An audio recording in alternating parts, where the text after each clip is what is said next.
My name is Angelica Villagrana. I'm the president of the Artists Guild. The Artists Guild is the oldest support council of the San Diego Museum of Art. Founded in 1915, we helped form the San Diego Museum in 1926 in partnership with business. We currently have approximately 120 members. We host 3 exhibitions during the year.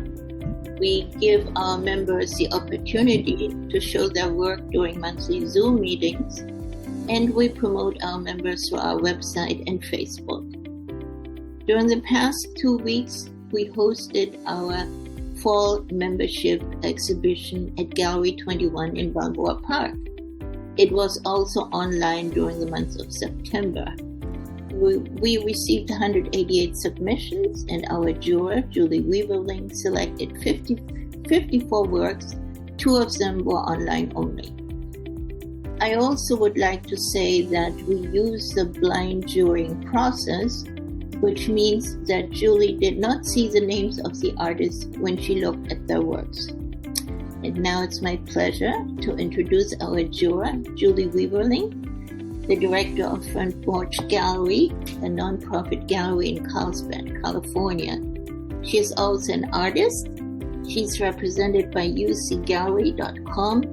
Her work has been exhibited nationally, internationally. She's been featured in several books, and she's represented worldwide with fine art publisher Image Conscious. She's also an artist member, mentor, speaker, and teacher.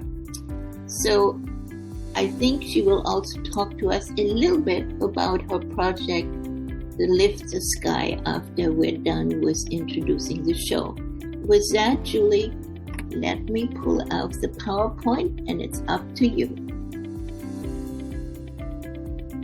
Thank you so much. Thank you so much, number one, for inviting me to be your juror. It's really been my pleasure, and I've enjoyed this whole process so much. I do really enjoy jurying shows with my work at Front Porch Gallery. Of course, I curate shows constantly, and I just love all things about art.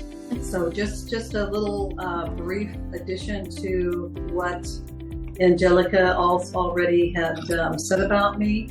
In my work with Front Porch Gallery, I also do a lot of arts programming for Front Porch retirement communities. We're a nonprofit gallery that is an outreach program from Front Porch, and we support the artists and creativity in 19 retirement communities throughout California. So I do both online Zoom teaching and workshops and creativity projects, as well as traveling to the communities and do in-person workshops and tour exhibitions as well. So it's been a fantastic learning opportunity, and during COVID in particular, we were able to really ramp up things online, and we started doing group projects. We were creating kits to send out to residents. We would also start working on collaborative projects, and so lots of experience with all kinds of art. I'm a true believer that art creates community and that everyone is creative, and sometimes all we have to do is start. So with that, let's start here.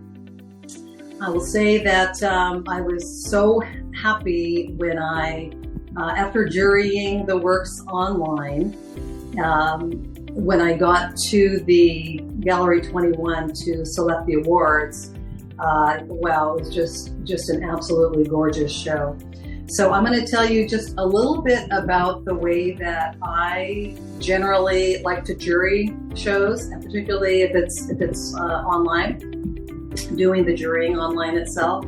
So what I do is I go through every, in this case, 188 submissions. I'll go through those submissions 2-3 times just to get a really good feel of all of the art is there. And then I'll come back, and what I'll do is I first start selecting work that I feel just is so strong it must be in the show.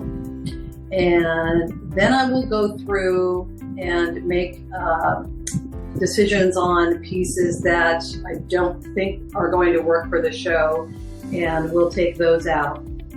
So that will leave us then with a huge middle ground of pieces that I feel are strong enough to warrant being in the show.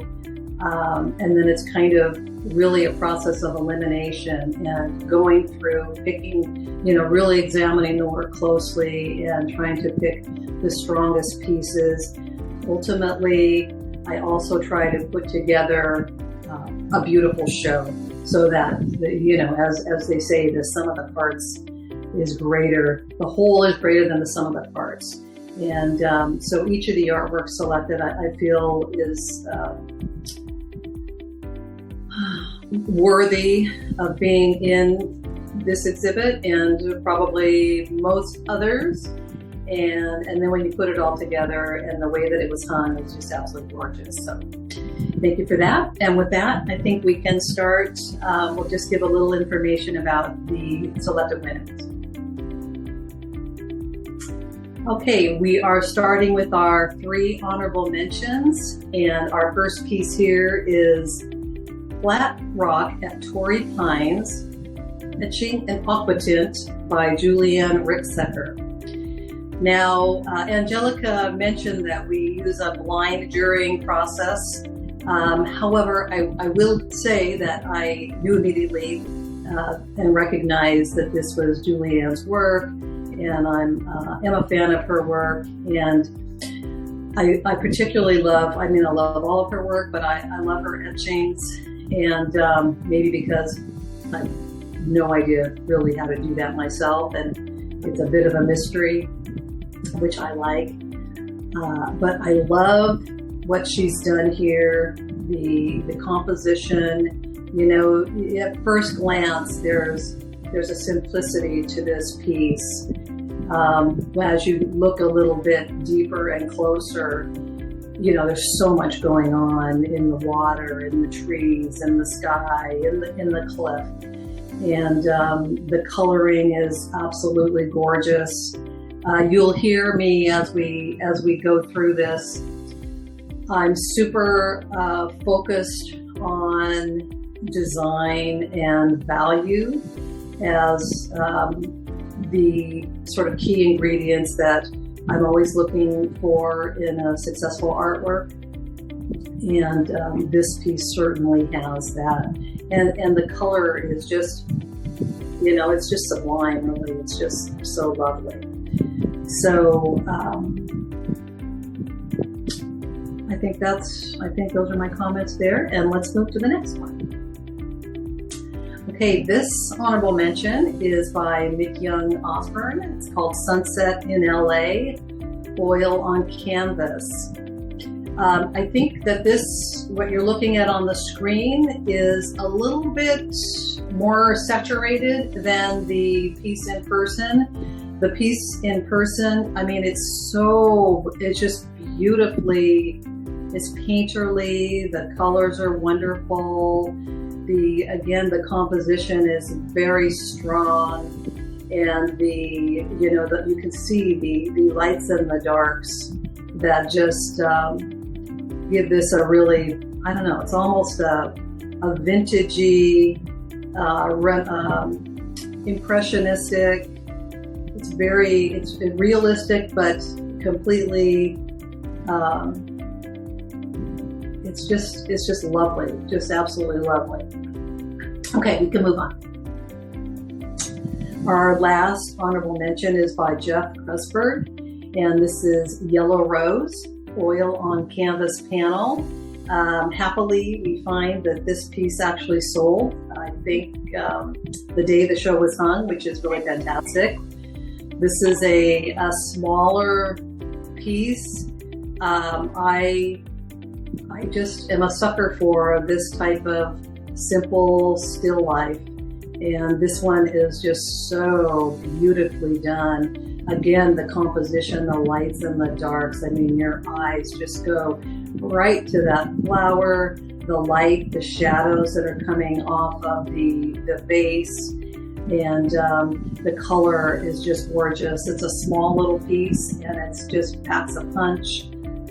Very dramatic with its simplicity. And that's not always easy to do, as I'm sure most of you know. So it's a little gem. Let's move on. Okay, our third place award goes to Elaine Harvey. This piece is called Returning Light, and it is water media. When I first saw this piece in my first round of looking at the submissions, it just jumped out at me. It jumped out at me because of the color, and I'm definitely a fan of blues. But then upon looking at it again and again, there's so much going on here. I also am a person who, really loves to look at works that have a lot of layers. And the layers here, the way that she's combined her colors to create this, it's almost a kaleidoscope. And you feel a sense of returning light. And there's also a sense of flight for me. There's a sense of a wing and a lightness, and it's just absolutely gorgeous. And looking at it in person with beautiful light, there's so much for your eye to move around and see. Again, we're looking at a super strong composition with the darks and lights. Very expertly added in to move your eye around. And this is, such a key thing. It's so interesting when artists, as so many of the pieces in this show shown, that not stopping too soon, continuing with the piece and really taking it to its full potential. I feel like that was definitely done here, and congratulations to Elaine. Second place award, congratulations go to our host, Angelica Villagrana, for Laura at Night 2. This is a linoleum block print. Angelica tried to convince me to not select her work, but the work just called to me and it needed to be selected. So that was the way it was. Again, the composition is just so strong. The colorations are so bold and simple. The darks and lights are just incredibly perfectly placed. And the subject matter is just stunning. And you don't exactly know what the story is of Laura and where's she going at night, but you can kind of you can come up with a lot of different ideas about what time period is she from and what is she doing out there. But the combination of these blues, the black, and the well, not quite white, but let's just say white, is just such a strong pattern, and it's just very dynamic. It's a dynamic piece that's, I think, just absolutely gorgeous. I particularly love the way Angelica has had the composition go off the page on the right, rather than have that full left shoulder and the top of a hat on the left. If that was all just in the center, it just wouldn't have nearly the power that it does by letting the composition move a little bit off the page. The design is just absolutely beautiful. So thank you. Thank you. Okay. Congratulations go to our first place award, John Olenek. His painting Man in Ticking Fabric Shirt is oil on linen. And when I saw this on the first pass, looking at the submissions, I was just like almost flabbergasted. I just thought, wow, I mean, that piece is just so strong. Visually, it just immediately makes you just think, like, what is going on here? And so I saw it a couple times. I instantly knew it was going to be in the show, and I really did have a strong feeling that it was probably going to be, it was definitely going to at least be a winner, if not for the top prize, because it comes across so strong. Again, the composition, the darks and the lights that move your eye around are really absolutely incredible. The color is so interesting in this piece. It has a very almost very classic Renaissance color palette, but yet it's this very contemporary painted piece. And it's so interesting how when you are looking at this piece, it may be coming across at first as completely abstract, but when you look a little further, you can see that it's realism, it's surrealism, it's abstract. It's clearly a very unique take on painting. And I love the way, at first read, then you see the man's face, and then you see the woman's face, and then you see the arms. And I like the way he's incorporated a number of ideas about the ticking. So there's a lot, in speaking with him at the opening, I know there's a lot of symbolism in this piece. You've got the Man in Ticking Fabric Shirt that speaks to what you would say is the white areas and kind of that shirt that the arms are enfolding the woman. It also applies to the watch that is on his arm, which kind of takes you a while to find. And it's so interesting. I think if this piece was in your home or in your office, you could look at it 1,000 times and you would always find something new. And I know that John said that he was trying to accomplish something where if you looked at a certain area, it almost seems like the arms moved. I can't say I exactly saw that, but I thought that was a wow, what a goal to even strive for, to do that. And I really feel like he has developed this incredible signature style with this piece, and I guess with his current body of work that's so unique and really should find its way into museums, I think. And so congratulations go to him. And I think that finishes my comments on the show. And again, it was just absolutely beautiful. If you don't mind, can I just mention a few of the other pieces? Yes. I'm not going to really say much about them, but there were some pieces I just wanted to comment. So the first one is by Inka Brown, and it was called Grid. It's a laser cut felt sort of construction, I guess you would say. And I was very intrigued when I saw this online, and when I saw it in person, that continued. It's I found it innovative and so interesting the way it was constructed with the different levels and the perspectives that you found in it, and the way that she used a very limited color palette in blues. Really nice. The next piece is by Will Gibson, and that's Allie's Magnolia, and it's an archival pigment print.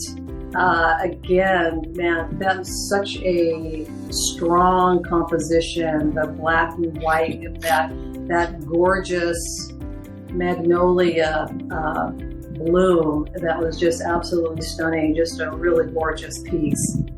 Then we have Cecilia Kaiser. She had two pieces, 17 seconds until donut time and Happiness in a Cup. Cecilia, I feel, is really developing her signature style. Her compositions are strong. Her color use is beautiful. And we have Janet Lee and her Portrait of a Pomegranate. I was fascinated by that piece when I first saw it, and somehow I expected that to be a quite small piece, but it was actually a fairly sizable piece, and I loved it in person. I thought it was gorgeous. And then we have John Lee with his piece Intimacy, and that was such an interesting composition. The figurative aspect, the geometric aspect, the limited palette, very strong, very strong. Glenn Maxian with Beachways. This was soft pastel, and it was just dappling the light, and it was just such a lovely scene of people on the beach and the kids, just lovely. Billy Morrow Way. This piece was online only, so I did not get to see it in person. It's called Reliance. It's an oil painting. I really wished I would have had a chance to see that piece. I thought it was such an interesting artwork, and I would really love to see it in person. Super strong composition, and the colors are gorgeous, and clearly there's a lot of symbolism in that piece. And then last is Ed Whitmore's Dead Bee, which is an oxidized iron, copper, and bronze metal effects paint on just a huge slab of chiseled camphor wood, and that is just like what a gorgeous piece of wood. And then the way that he has carved that and created the patination and the colors, just gorgeous. So I wanted to make sure those all got a little shout out. And also, do you want to talk about your own project, the Skylift project, for a second? Thank you. Yes. Just briefly, I founded a global art project in March of this year called Lift the Sky. And really, it's kind of a counterpoint to all the bad news and all the negativity that we are constantly hearing and bombarded with. I'm an internal optimist, and I believe that people are good, and while not everything is perfect, and I'm not a Pollyanna, I would like to see that there be more uplifting and inspiring things that are getting attention. So I got the idea to ask artists from around the world to create an artwork which answers the question, what's your message to the world? And right now we have about 170 artists signed up from 13 countries, and we are seeing a variety of messages, a lot of universal messages of love, peace, hope, kindness, joy. Then we are seeing a number of environmental messages, some messages of deeply personal healing, quite a variety actually. My message is you are a miracle, and that's what I believe. I believe everyone is a miracle. My goal is for people to see these installations and just be like, wow, it's so just incredible that all these people would do this. But then that they will also really connect with and resonate with one or more of the individual pieces. We have artists who are glass artists, jewelry artists, photographers, painters, fiber artists, mixed media, collage. I mean, you name it, who are making pieces. And if you're an artist, I invite you. And very simply, you can go to liftthesky.com and everything you need is there. And then from there, you can also reach out to me with any questions. But thank you, Angelica. I appreciate you letting me talk about that. And Julie, it's been an absolute pleasure working with you. I mean, you were a week early finishing the jewelry. You were just working with us all the way. I really thank you very much. I hope we'll be really good partners in the future. Thank you. And before I leave, I really want to thank all the artists who submitted to our show, especially the ones who were joined into the show. And as Julie said, unfortunately, for space limitations, we could only accept a certain number, even if there were many, many wonderful works that were submitted. And with that, thank you very much, and it's been a pleasure. My pleasure as well. Thank you.